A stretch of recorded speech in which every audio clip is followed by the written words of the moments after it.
On remonte le temps, Julie. On est dans le passé. Vraiment. Je m'accroche à mon siège. Les années 2000, adieu. Les années 1900, au revoir. Début 1900, fin 1800. Nous sommes en Bavière. Nous allons à la rencontre de Louis II de Bavière, le roi le plus geek de son époque. Cousin de Sissi. Sissi, l'impératrice. Sissi, la famille, tout ça. Sauf que Louis, il est moins team robe à froufrou et bal viennois. Lui, c'est plus team je vis dans un opéra wagnérien psychédélique avec des signes partout. Voilà, c'est son truc geek. Le cousin préféré de Sissi, c'est lui. Oui, il y a des airs de Timothée Chalamet. Ouais, un peu, de loin. Mais à la maison, c'est pas la fête. Son père lui parle à peine, sa mère se moque de lui. Bref, c'est la famille Adams sans les blagues. Du coup, il se replie sur lui-même et se réfugie dans le seul endroit qui le comprend, l'imaginaire. Un geek. Le château de Oshenwango, je sais pas le dire, je suis désolé. Il y a des fresques dans ce château, des dragons, des chevaliers partout, des signes qui volent dans tous les sens. Et lui, il adore ça. C'est son donjon et dragon à lui. Et son imaginaire geek se développe et il rêve qu'il ait un chevalier, qu'il ait un combattant, un machin, tout ça. Ce mec devait se marier avec Sissi, avec la sœur de Sissi. Mais Louis était plus attiré par Siegfried que par Brunhilde. Ok. Et c'est là qu'entre en scène, littéralement, Joseph Keynes. C'est lui. Joseph Keynes. C'est un acteur prodige, il est jeune, il est beau, il joue bien et il est à portée de main. En 1880, il joue Didier. Didier, on y va! Rémi, c'est pas ce Didier-là. Ah, pardon. Merci. Il joue Didier dans Marion Delorme.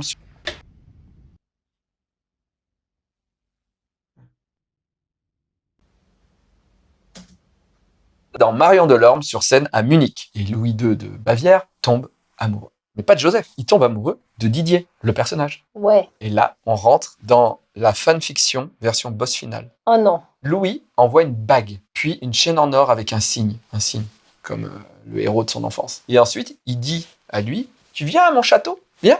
Mais il dit pas à Joseph de venir au château. Il dit à Didier de venir dans son château. Ouais, il est spécial, quoi. Oui, parce que dans la tête de Louis, l'acteur, c'est le personnage. Ouais, je vois. Le parasocial, là... Exactement. Et là, le cauchemar commence. Keynes devient une sorte de PNJ vivant dans la campagne de JDR de Louis qu'il a créée dans sa tête. Louis le traîne partout, dans des grottes, dans des pavillons marocains, dans des décors grandeur nature. Et chaque fois, Keynes doit réciter, jouer, déclamer, comme Didier, pendant des heures. Et quand il a fini, Louis de Bavière lui fait « Recommence !» Oh non, l'angoisse. Encore et encore. Ils partent en Suisse à la recherche de Guillaume Tell, du Graal aussi. Et puis surtout, ils cherchent encore à fuir le réel. Sauf que Keynes, il n'en peut plus. Il craque et il dit « J'en ai marre. J'en ai marre de tes histoires, machin. » Et là, Louis, vexé, comme un gosse, qu'on prive de son jouet préféré, le plante et se barre. Solo. Et une dernière photo a été prise qui immortalisera leur histoire chelou. Cette photo où t'as Louis II de Bavière là, et lui qui en a marre, qui est là. Ah, il était plus jeune que lui, en plus. Ah oui, il était bien plus jeune que lui. Keynes est assis, l'air de se dire « J'ai juste dit oui pour un cachet, j'ai fini dans un GN qui dure depuis 5 mois. 5 mois à jouer un autre personnage que ta vie. Oh, mais tu pètes un câble au bout d'un moment. » Morale, si un fan de théâtre te kidnappe pour jouer dans sa fanfic,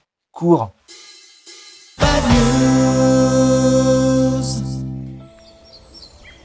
Le Bumper Dumper, l'accessoire indispensable pour votre 4x4. Le Bumper Dumper est pensé pour une véritable communion avec la nature. Le Bumper Dumper vous suivra partout pour vos activités en forêt, à la montagne, au bord d'un lac. Le Bumper Dumper est fait pour vous ressourcer.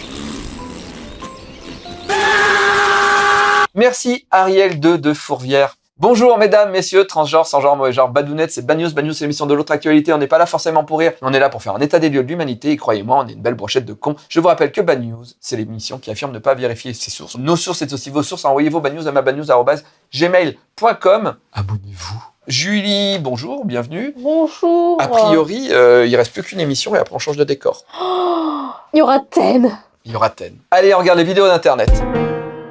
C'est vieux, mais j'adore. Consonne. S. Consonne. G. Voyelle. U. Voyelle. E. Sgeg. Consonne. C. Voyelle. A. Consonne. Sucé. N. Voyelle. E. Et consonne. L. Frédéric Vandamme, 9 lettres, avec enculage au pluriel. Quoi? Enculage. Oui, et des mouches exclusivement. Bien entendu. Mais y a personne qui rigole là. Ils sont à deux doigts. Et Et ça marche en plus. c'est plus récent. Animal qui vit parmi nous. Étranger. Étranger? Oh, Non, non, merci, c'est pas. Non, c'est pas. non, la tronche du présentateur. Bah, heureusement qu'il a fait cette tronche. Ah ouais. Non. Non. J'ai pas dit ça. En bref. Une école, 30 jeunes filles, et on va à l'hôpital. Oh. C'est une intoxication alimentaire? Non. Un concert surprise de Gérard Depardieu? Oh non, elles sont enfilées des trucs dans la chatte. Non. Ah, Julie. Des évanouissements, des crises de panique, et pas à cause d'un contrôle de maths. Putain, moi je m'attendais à un truc bien plus trash. Mais attends. Une infirmière d'un hôpital local affirme que des scènes semblables se produisent régulièrement. Je travaille ici, dans cet hôpital, et chaque jour je vois arriver 3 ou 4 enfants évanouis. Parents, il faut bouger, enquêter sur ce qui se passe à l'école, parce que ça ne peut pas continuer. Qu'est-ce qui se passait à l'école, Julie? Les filles parlaient avec des morts via une planche de Ouija. Les filles posaient des petites questions genre est-ce que Pablo est amoureux de moi? Et esprit, es-tu là? Et l'esprit était là. Enfin, dans leur tête. Et toutes commençaient à flipper, à avoir très peur. Et du coup, crise de panique, la nuit, séquence d'exorcisme, etc. Et les gamines vrillaient. Et ils ont dû faire un truc à l'école en disant en fait, on va vous enlever la Ouija, vous allez arrêter avec les démons, parce que ça n'existe pas, les fantômes. Et en fait, ouais, elle finissait à l'hosto. Ouais, grosse crise de panique. Grosse crise de panique. Et puis, tu sais, ça se donnait. Ouais. Mais tu sais, si tu veux éviter d'avoir peur des fantômes, le mieux, c'est d'être abonné à NordVPN. Waouh. Parce que tu peux délocaliser ton IP. Et ça, c'est trop bien. Tu peux délocaliser ton fantôme. Et ton fantôme est allé ailleurs. Abonnez-vous à NordVPN, un abonnement de 2 ans. NordVPN, 4 mois sont offerts uniquement en passant par le lien en description en dessous.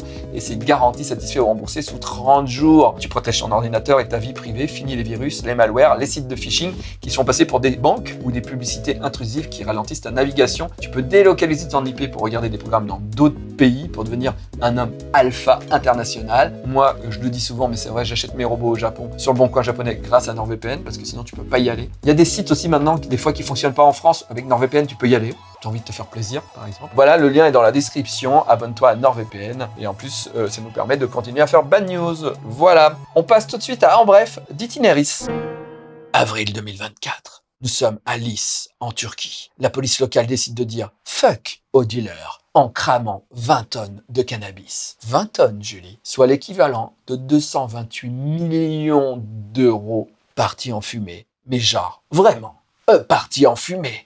Ça les a rendus complètement stone. Oui, toute la ville, Julie. Le plan de la police à la base, c'était de faire passer un message fort contre les trafiquants. Une opération de com hyper classe qui nous voyait, nous, à Lis, on refuse la drogue. Et tu sais ce qu'ils ont fait? Ils ont écrit le nom de la ville avec la drogue avant de la brûler. Ils ont écrit Lis et ils ont cramé le truc. Ils ont mis le feu, Lis en weed, en LED géante, vue du ciel, stylé. L'air est devenu irrespirable. La fumée est venue dans toutes les maisons, les écoles, toutes les narines. Les flics et les habitants ont fini stone. Hallucination, vomi, gamins en bad trip, aller-retour aux urgences. La ville entière s'est transformée en after de festival. Chacun chez soi avec les fenêtres, portes bien fermées pour éviter de la fumée. Bah, du coup, c'est moins festif quand même qu'un festival, mais bon. Un homme a été interviewé dans la rue pendant les événements. Bad News était là, sur place, avec un envoyé spécial, caméra au point. Laissez-moi passer, je suis en retard pour mon match de Quidditch. Je l'assume pas trop, mais bon. C'était nul. Ouais.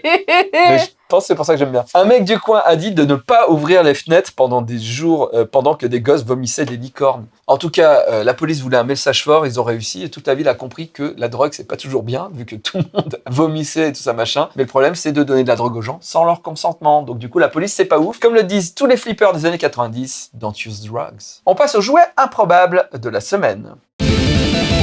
Julie, je te présente le baby flotte. Oh là là. Non, mais ça, c'est hyper dangereux. Ah oui. Ça protège. Les protège-coups pour bébés ont été conçus à l'origine comme des aides médicales pour les enfants handicapés. Mais bizarrement, ça a commencé à proliférer chez tout le monde en tant qu'article récréatif. Les médecins disent, à moins que les flotteurs de coups pour bébés ne soient prescrits médicalement et installés par un professionnel, ils peuvent être très dangereux si le flotteur est trop large ou se retourne. Effectivement, le bébé peut se noyer. Et en plus, votre bébé a vraiment l'air con. Vraiment, je suis désolé, mais ça va pas, quoi. Il touche au bi. Ah ouais, On dirait un Pokémon. un peu, ouais. Le point rencontre, vous le savez, je le fais toutes les semaines. Turbo Kids, les jouets de la petite mort, c'est juste en dessous. J'ai 2 BD qui viennent de sortir, Mission Monstre et La Petite Mort, la petite boutique des erreurs. Vous pouvez les acheter avec le lien d'affiliation sous cette vidéo, mais aussi vous pouvez me voir en dédicace à BDRama à Reims le vendredi 14 novembre de 15h à 18h. Le 15 novembre, je serai à Paris chez Gilbert Joseph de Saint-Michel de 16h à 19h. Et je serai en dédicace à Lyon le 22 novembre chez Mommy BD de 16h à 19h. Retrouvez notre podcast Histoire d'en rire tous les dimanches à 8h du matin sur YouTube et toutes les plateformes audio. Nouvelle chaîne YouTube, vous allez dessus, il y a mes lives, il y a Culture Z, il y a plein de choses. Allez, en bref, de Eric et plein de badounettes. Notre héros, Philippe Schneider, 56 ans, autoproclamé druide, un échec commercial vivant après avoir tenté de vendre une potion magique, aphrodisiaque en sex shop, sans succès, s'est reconverti en pizzaiolo, sous le blaze flamboyant de Don Filippo. Le mec rate le film magique et aussi les pizzas. Diego, 60 ans, vivait comme un ermite dans une baraque sans eau ni électricité. Le genre a joué à cache-cache avec la société, mais pas avec ses potes de pétanque. Un jour, en février 2023, plus de nouvelles, juste un SMS, pas crédible, qui dit « Je pars en Bretagne avec une meuf !» Alors que Logan n'écrivait jamais et détestait les crêpes. Et effectivement, il ne s'est pas barré en Bretagne. Le druide et ses amis, Lou et Nathalie, débarquent chez Diego avec scotch, ficelle et plan à la « on va voler son cannabis et fait croire qu'il est parti en Bretagne avec une meuf ». Résultat, séquestration, torture, accident, d'étouffement après lui avoir emballé la tête comme un vieux rôti. Et là, ça part en boucherie. Stop, on arrête de manger.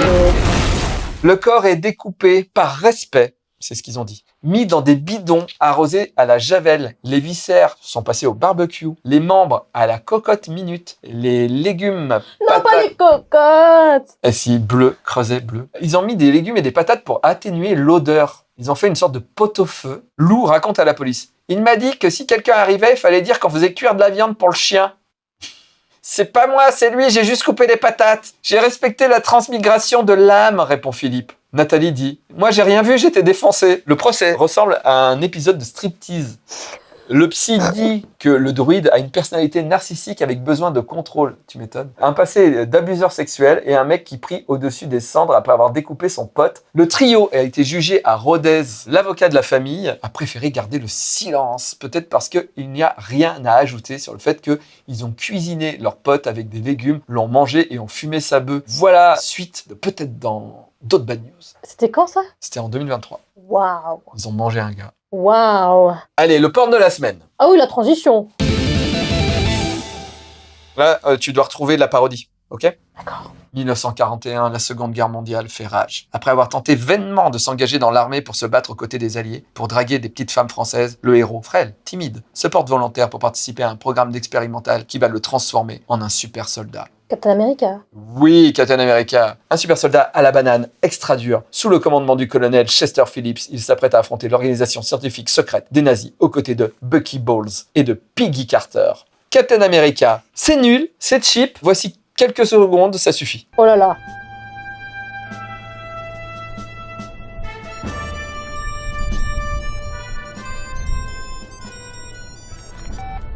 Hey, Natasha. We need to talk. Uh-oh. Nothing ever good follows the words, we need to talk. A helicopter's waiting for you. Regarde son at maquillage. Il est très jaune. Ah ouais. Orders. Donc, C'est un costume de cosplay. oui, effort quand même pour monter sur le toit, bravo. Sauf que ils filment pas l'horizon, ils le mettent sur un toit loin des autres toits. Du coup, c'est nul, il y a pas d'horizon. Costume du Captain America trop grand, veuve noire jaune, pas de sens, et elle a pas de micro, ça résonne. Ouais. Elle répond. Voilà, je vous conseille de ne pas le regarder. Low budget. Exactement. Et c'est le moment de la correction de Sylvain. Corrige-nous, Sylvain.